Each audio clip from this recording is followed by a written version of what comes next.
Hello, I am Bob Cornelissen, a Dutch MVP from the Netherlands, working at Topcore.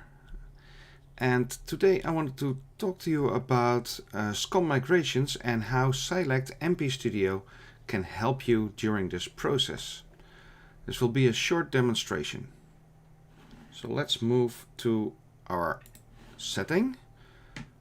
So here I have Silect MP Studio already loaded. I have a number of connections to some SCOM management groups, as you can see here in the middle.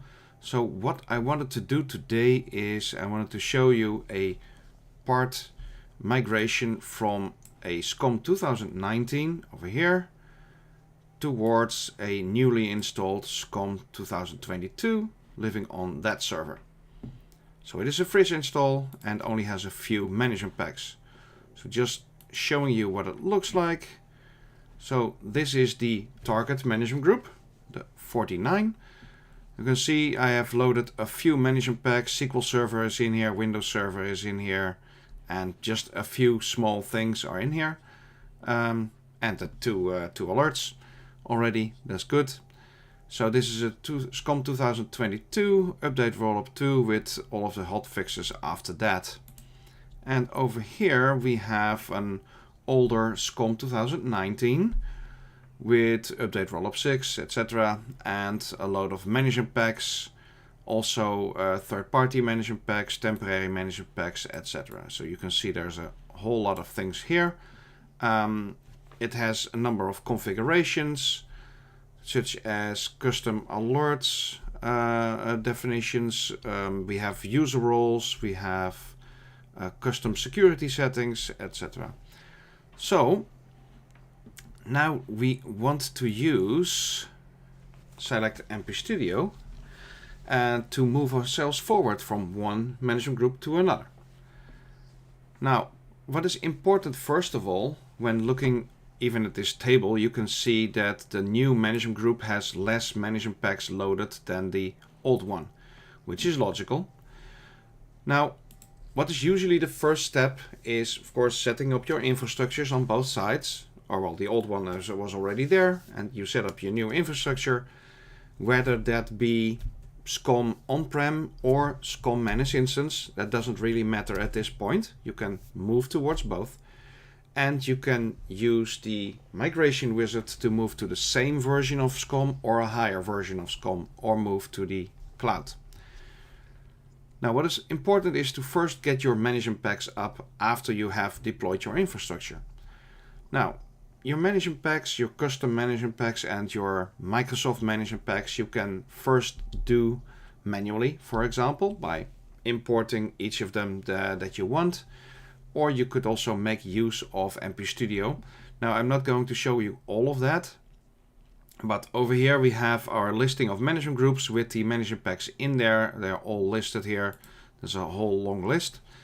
And what I've done is I started downloading a number of custom management packs or Microsoft management packs to the store. So I did a download of, for example, the OS management pack and the DNS management pack over here.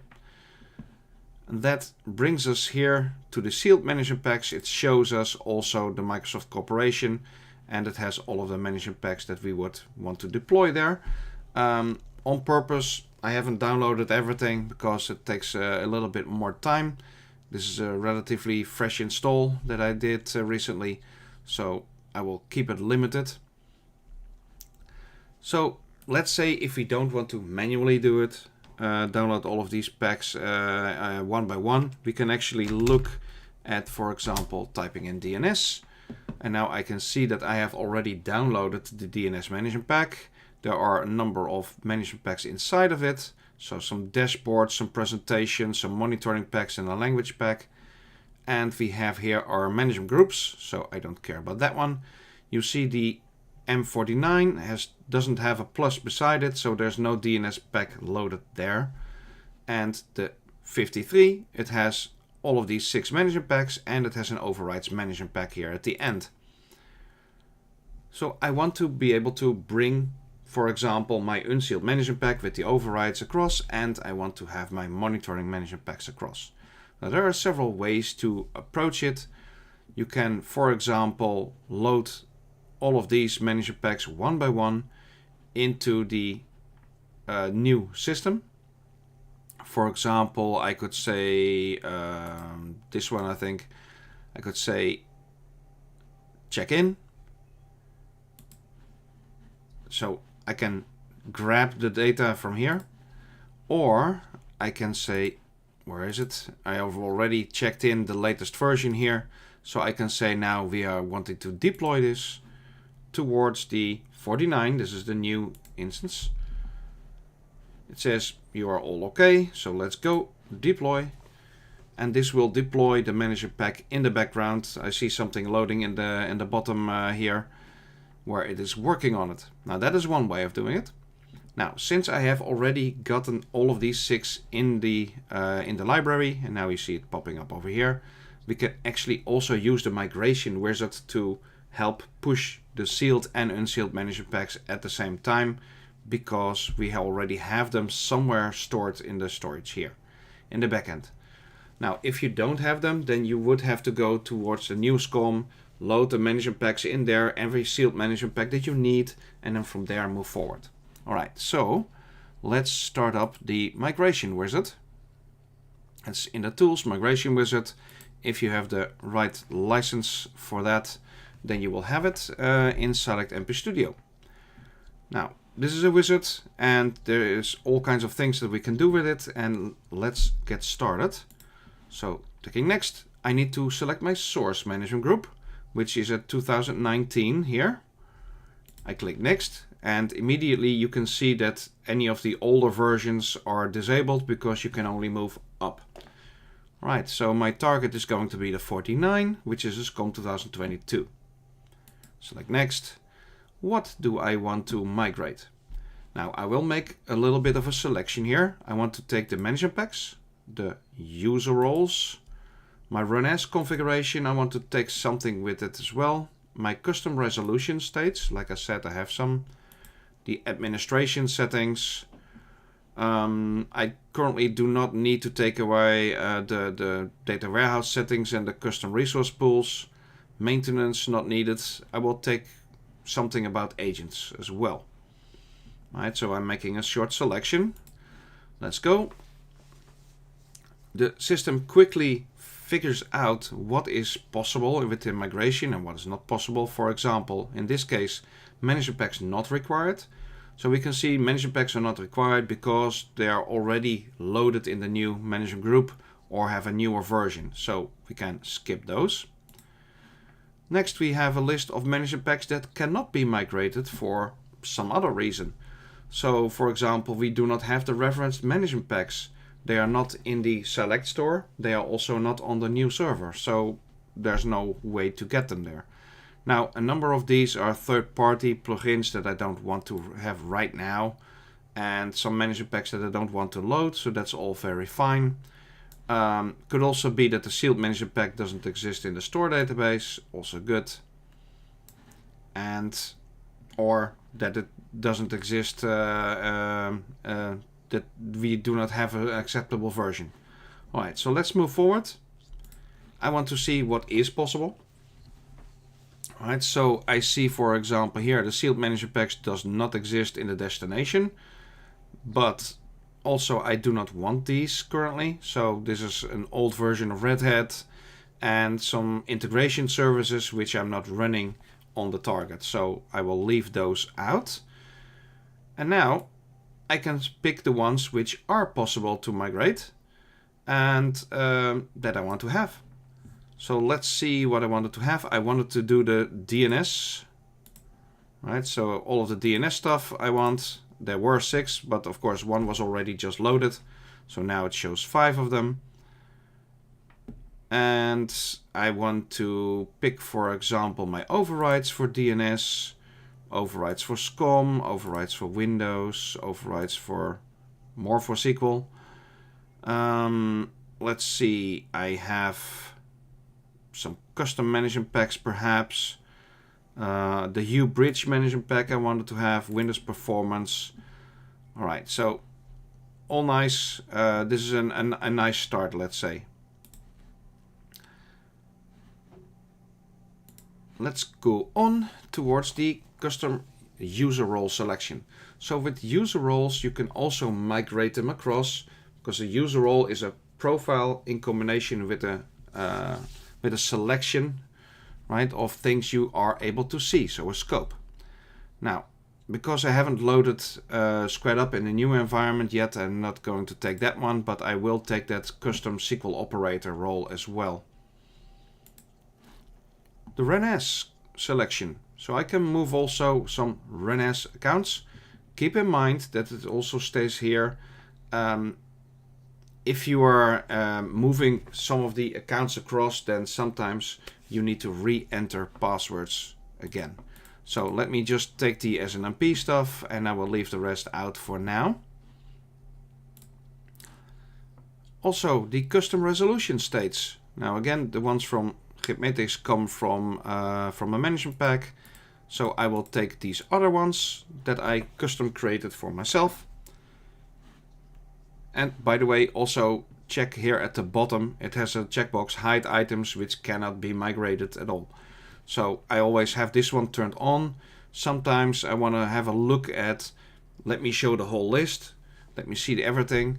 But if I click that, it will at least give you a selection for what is possible and makes it easier for yourself. Alright, so now we are getting to the administration settings. So remember, the target management group is all default. So for example, the proxying is not yet enabled. For the health service, the grooming settings for the operations manager database are all set to default. And I want to move them towards the setting that I had before. And it's still default set to reject manually installed agents. So we will adjust that as well to reflect what the old management group has, the SCOM 2019 management group. Moving on. Now we are quickly looking through the SCOM groups and finding out which agents are living where. Alright, so now we have a list of agents that we can migrate. Again, the hide items which cannot be migrated is selected and turned on. So let's make it easy. Let's take just one agent, just not to waste too much time. And normally you would take, of course, multiple of those and move forward faster. All right. If you need to use different credentials, then you can do that using the settings button here at the bottom. So clicking next, we'll say, okay, what are you going to do? I'm going to migrate a number of management packs, sealed and unsealed. And you see the user roles, some RANAS configurations, custom resolution states, administrative settings, and an agent. And now I click finish, and then we can wait for the whole system to start working and migrate to the end. And in regards to time, I will just quickly stop the recording and then pick it up a little bit later. Okay, and a few minutes later, we get a pop-up saying something failed. But that's not really a problem, because if we are looking here at all of these warnings, they have to do with those SNMP accounts, where, of course, these are all connected to network monitoring. We did not set up any resource pools. I also see that HP OneView Manager Pack, that was one of them, which was targeted by these accounts. So they did not exist on the other side, because we don't want them there anymore, or not yet at this point. So we can ignore all these, and we see some completed as well. So some resolution states, administrative settings, we deployed some management packs, and also an agent and a user role, etc. So this was actually okay for me. Let's have a look at what this actually did in the backend. If we go towards SCOM, so this is the new SCOM server, and we see already there's a custom management pack here that I didn't have before. DNS is here that got loaded. If we look at administration, here's the new agent is sitting here. Let's see if we got along our accounts. So these were the SNMP accounts here in the middle. They got moved across. We see the user roles. Let's see, the user role, the SQL operator here got added as well. And looking at the settings, where are they? Alerts. We see we have some additional alerts here, alert resolution states that got moved across. That is okay. And the database grooming, well, this one is actually still the same because it was not adjusted on the other side. And we can see here also what is the report saying. The migration report again says also what is successful and which one is not successful. So there was one run as account which we could not move, and all of the rest, if we want to use them, we need to re-enter the passwords. But that's fine. At least that is secure as well. And we have a list of whatever got moved across. Alright, so that is one of the ways of doing it. So keep in mind, you first need to move your sealed management packs if you have already loaded them in the Silect MP Studio store, which is one of the reasons why you have this product at all. So you can quickly check in your sealed and unsealed management packs over here in the store. And then you can say, okay, I want to deploy them to the test environment, to the production environment, but also to the new test environment and the new production environment, for example, during a migration. And you can compare the settings, compare management groups, compare the management packs, move them across as you need them. And as you see, you can also do a part migration whereby you make selections, because you don't need to always migrate everything from one side to the other side. You want to make selections as well. This might be the opportunity to get rid of old management packs that you no longer need, old products, management packs for products that you no longer need. Just get them out, get them cleared up, and then move them across to your new management group, and then you are back in business. Thank you very much.